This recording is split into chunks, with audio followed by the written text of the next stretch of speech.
हम भगवान शंकर का मंत्र जाप करें तो षडाक्षर से चालू ना करें। स्त्री जब भी मंत्र का जाप करे तो पंचाक्षर से चालू करें। अब आप लोग चालू हो जाए। नमः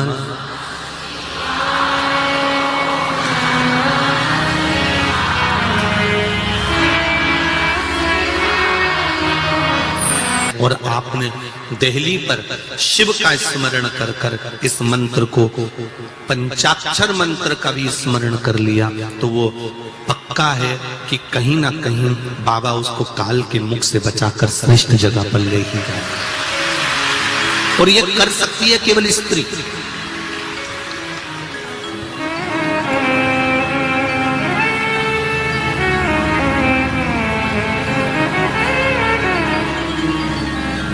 इसको कर सकती है नारी, इसको कर सकती है स्त्री।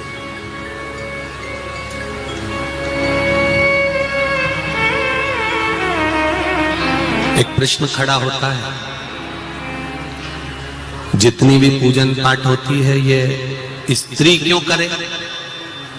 थोड़ा बहुत तो ये बहरू भी करे नहीं है? जो भी पूजन पाठ करे वो स्त्री करे, सारे व्रत उपास स्त्री करे, पुरुष क्यों नहीं?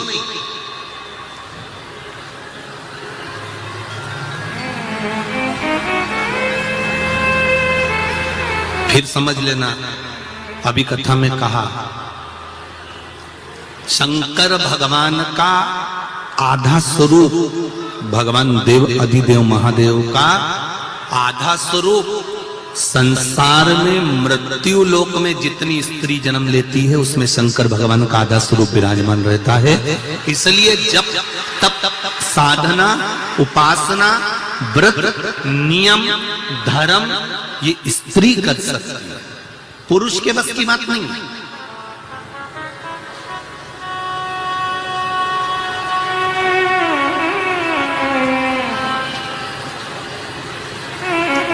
वो एक दिन एकादशी का व्रत करता है और पत्नी उसका मुख पढ़ लेती है, उसका चेहरा पढ़ लेती है, उसका स्वरूप देख लेती है कि उसको तकलीफ हो रही है। उसको देख लिया उसने, उसको देखकर समझ गई कि इसको तकलीफ है। इन्होंने व्रत जरूर कर लिया पर इनसे बन नहीं रहा, सद नहीं रहा।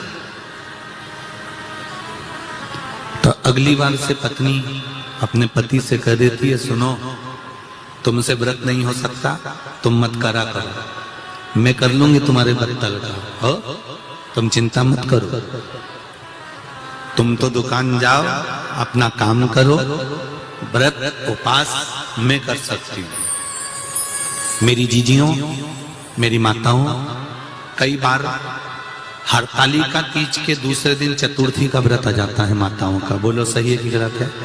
चतुर्थी के दूसरे दिन, अरे बोलते जाओ, पंचमी का व्रत जाता है, ऋषि पंचमी का। पंचमी के बाद में छठ का व्रत आ जाता है। कई बार इससे पहले भी कोई ना कोई व्रत आ जाता है। माताओं के लाइन से इतने व्रत आ जाते हैं तो भी इनके चेहरे पर सल नहीं आता और जो भी पूजन करती है वो दिल से करती है।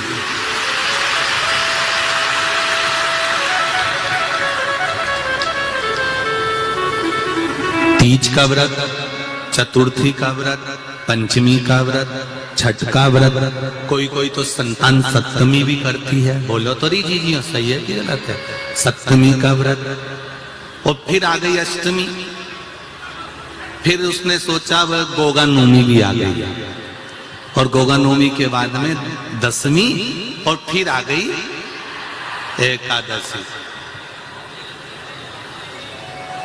4-5 दिन लगातार व्रत करने के बाद भी सुबह जल्दी उठकर रसोई घर में जाना, परिवार के लिए भोजन बनाना, बच्चों का टिफिन तैयार करना, झाड़ू पोछा कर लेना, और चेहरे पर सिकन नहीं, जो सामान घर में रखा है उसी को सेक सुखाकर सबको खिलाने के बाद में व्रत का थोड़ा सा सामान बनाकर खा लेती है और आनंद लेती है।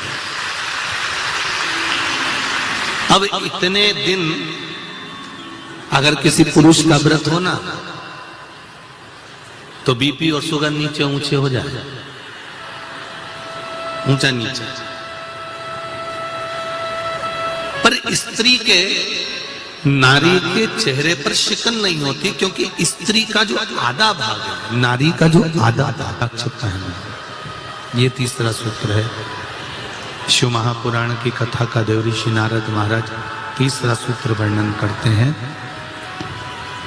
रुद्राक्ष को धारण करना। पहले आप अच्छे से समझ लीजिए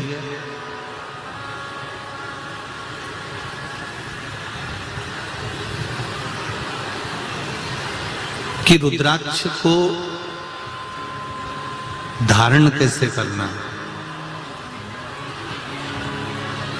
अगर कुबेरेश्वर धाम का रुद्राक्ष यदि आपको मिला है, सीहोर का कुबेरेश्वर धाम का रुद्राक्ष, और बिना मोल का, क्योंकि कुबेरेश्वर धाम पर जो रुद्राक्ष दिया जाता है उसका कोई मोल नहीं होता, निशुल्क रहता है। अगर कुबेरेश्वर धाम का रुद्राक्ष आपको मिला है तो वो आपके रोग के लिए, आपके बीमारी के लिए, आपके कष्ट के लिए, आपके तकलीफ के लिए, आपके दुख के या रोग के निवारण के लिए, कष्ट के निवारण के लिए एक पत्र। और मेरा एक निवेदन है आप सभी से, जो भी रुद्राक्ष आपके घर में है, जो भी रुद्राक्ष आपके यहां पर विराजमान है, हम ये नहीं कहेंगे कि उसका कोई मोल तत्व नहीं है। जो रुद्राक्ष आपके यहाँ है, जब तक कुबेरेश्वर धाम का रुद्राक्ष आपको नहीं प्राप्त होता तब तक आपके घर के रुद्राक्ष का भी जल आप शंकर भगवान को समर्पित कर कर उसका प्रसाद बनाकर धारण कर सकते।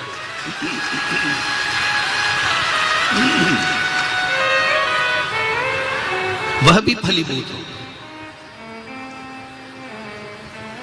जैसे कल अपन ने शिवरात्रि का पूजन करा कि नहीं करा? अरे बोलो तो जम के करा ना सबने। शिवलिंग का निर्माण करा, पूजन करा। आप 365 दिन पार्थिव शिवलिंग का निर्माण करोगे, सावन महीने में पार्थिव शिवलिंग का निर्माण करोगे। पर जितनी बार भी आप पार्थिव शिवलिंग का निर्माण करोगे तो सूर्य अस्त होने से पहले पार्थिव शिवलिंग का विसर्जन आपको करना पड़ेगा। पर 12 महीने शिवरात्रि आती है। शिवरात्रि के समय पर, शिवरात्रि के दिन हम दिन में नहीं, रात में 1 पहर, 2 पहर, 3 पहर, 4 पहर में जितना मन बन जाए कि 1 पहर पूजन करूंगी मैं, 2 पहर करूंगी। कल अपन ने कितनी पहर की पूजन करी? जम के बोलो जरा। 1 पहर की पूजन करी। शिव महापुराण की कथा कहती है शिवरात्रि की जो पूजन होती है, इसका मतलब क्या है? शिवरात्रि। इसको ये नहीं लिखा गया शिव डे, शिव दिन। इसको क्या कहा गया है? जम के बोलो जरा। शिवरात्रि। शिव महापुराण की विद्येश्वर संहिता में कौमार खंड के अंतर्गत स्कंद पुराण में जो वर्णन आता है कि 12 महीने शिवरात्रि आती है। जो रोज पूजन करने वाले हैं, रोज पार्थिव शिवलिंग का निर्माण करने वाले हैं, रोज सावन के महीने में शिवलिंग का निर्माण करते हैं, हजारों शिवलिंग बनाते हैं। तुम लाखों शिवलिंग का निर्माण कर लो, पर सावन के महीने में या 365 दिन शिवलिंग बनाओगे तो वो शिवलिंग तुम्हें सूर्य अस्त के पहले विसर्जन करना पड़ेगा। पर शिवरात्रि के दिन जो तुम शिवलिंग का पूजन कर रहे हो वो रात्रि में अगर करते हो तो 1 पहर का करते हो तो 1 पहर की पूजन करने के बाद विसर्जन कर दो। 2 पहर का करते हो तो 2 पहर की पूजन करने के बाद विसर्जन कर दो। 3 पहर का करते हो 3 विसर्जन कर दो। 4 पहर का करते हो तो 4 पहर का करने के बाद विसर्जन कर दो। उसकी महत्वता है शिवरात्रि। उसकी महत्वता शिवरात्रि।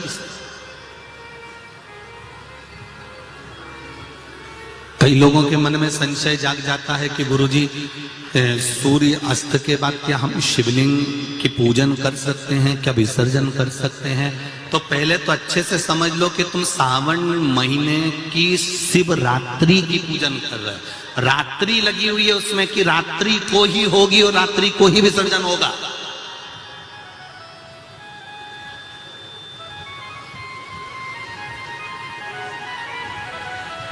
और जो नी पढ़ा लिखा हो तो गीता प्रेस गोरखपुर की जो पंडित प्रदीप मिश्रा जी पोथी पढ़ते हैं उसको लिया हो, उसका नंबर देखकर और उसका स्मरण करना प्रारंभ करो कि हम 365 दिन अगर शिवलिंग का निर्माण करते हैं तो वो शिवलिंग का निर्माण हम दिन में कर दिन में विसर्जन कर सकते हैं। पर शिवरात्रि की पूजन करें तो रात्रि को भी शिवलिंग का निर्माण कर पार्थिव पूजन करने के बाद हम बाबा देवाधिदेव महादेव से रात भर, चाहे तो 1 पहर, चाहे तो 2 पहर, चाहे तो 3 पहर, चाहे तो 4 पहर, कैसा भी पूजन कर सकते हैं, किसी भी रूप में।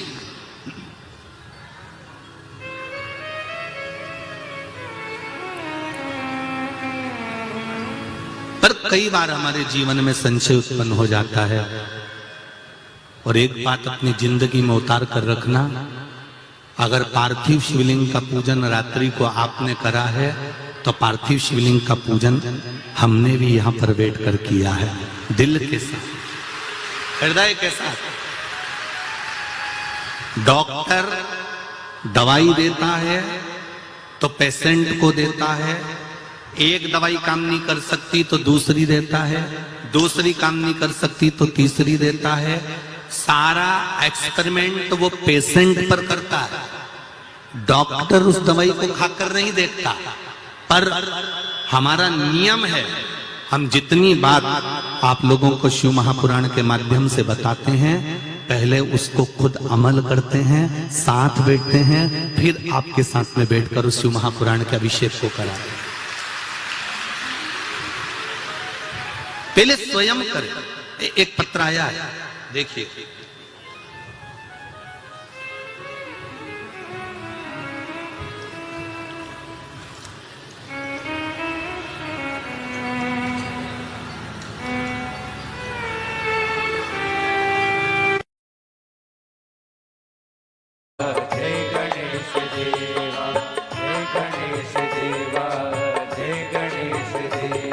उनकी मेहनत जब रंग लाएगी, जब आप किसी न किसी रूप में शंकर की आराधना में डूबे रहेंगे,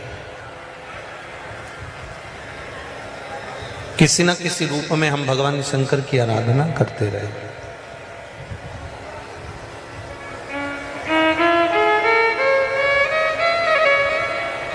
प्रत्येक योनि में, प्रत्येक जन्म में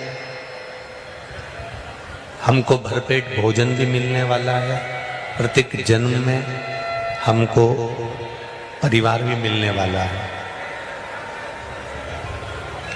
हमारी पत्नी, पति, बच्चे, कुटुंब, कबीला, ये सब प्रत्येक जन्म में मिलेगा। ऐसा कोई जन्म नहीं रहेगा जिस जन्म में ये नहीं मिलेगा, सब में मिलेगा।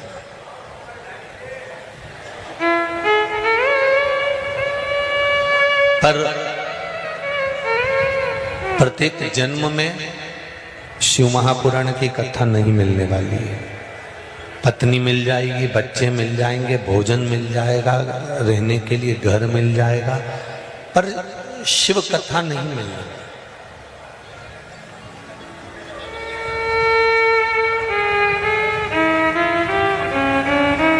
शिव कथा केवल मानव के शरीर के लिए, इस मानव की मुक्ति का केंद्र बिंदु है।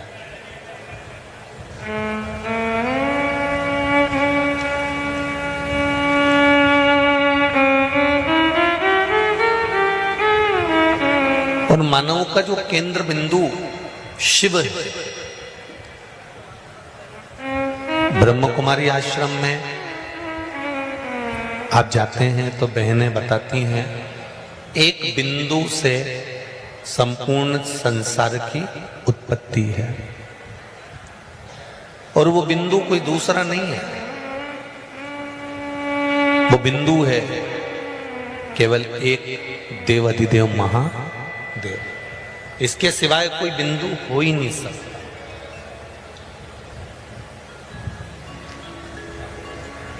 संपूर्ण ब्रह्मांड की उत्पत्ति का केंद्र बिंदु है मेरा शंकर।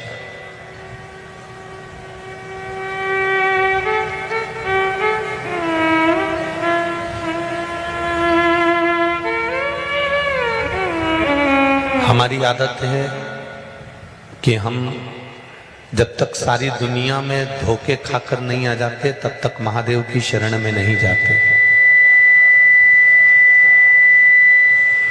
संपूर्ण दुनिया में धोखे खाने के बाद में हम महादेव की शरण में जाते हैं और वो भी महादेव की शरण में जब जाएंगे जब दुनिया धक्के मार देगी, धोखा दे देगी, परेशान कर देगी, शरीर में रोग बीमारी कष्ट बहुत हो जाएगा, तब हम देवाधिदेव महादेव की शरण में जाएंगे।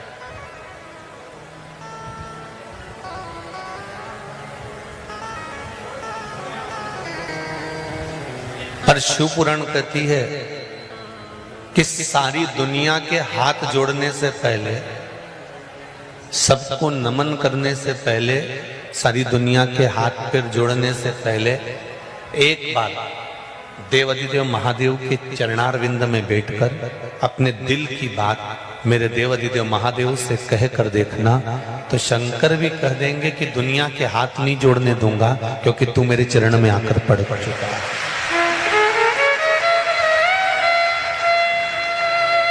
तू मेरे चरणों में आकर गिर गए।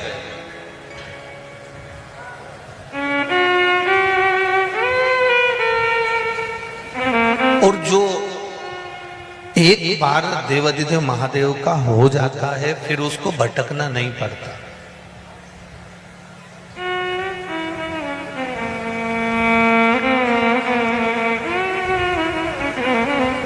हमको ये भी नहीं मालूम था कि हमको अच्छा पति मिल जाएगा, अच्छी पत्नी मिल जाएगी, अच्छे रिश्तेदार मिल जाएंगे। हमको ये भी नहीं मालूम था कि हमारा पुत्र पुत्री बहू बेटा सब अच्छे मिल जाएंगे। हमको ये भी नहीं मालूम था कि हमारा शरीर अच्छा होगा।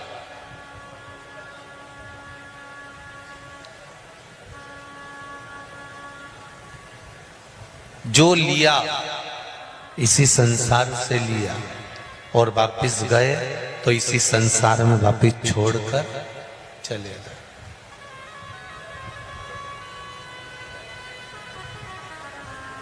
कितने मरे कोरोना महामारी में, कितने ढेर। कोई 24 साल का था, कोई 32 साल का था, कोई 40 साल का था, कोई 30 साल का था, कोई 20 साल का था, कोई 70, कोई 60। उम्र की कोई सीमा नहीं थी।